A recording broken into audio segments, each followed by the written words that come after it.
Turėjome ilgiausią mano gyvenimo greičių ruožą ir tas jaučiasi.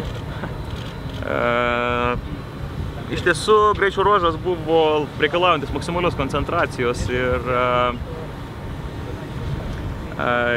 beveik 8 valandas mums reikėjo visą laiką važiuoti labai greitai.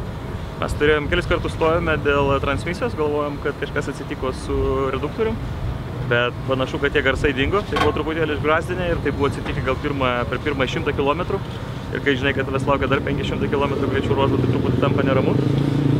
Mes stojome kelis kartus nusileisti ir prisipūsti ratus, nes buvo kopos ir iš tiesų rizikuoti nebegalėjome. Man tradiciškai dingo vairo stiprintuvas, tai rankytės šiandieną palaikysiu po šaltų vandeniu.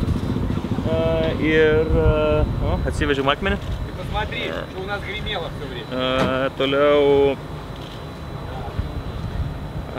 likus 10 km iki finišo dar teko pasikeisti ratą. Taip kad, visa puokštė, bet bendrai paėmus manau, kad padarėm geriausiai, ką galim.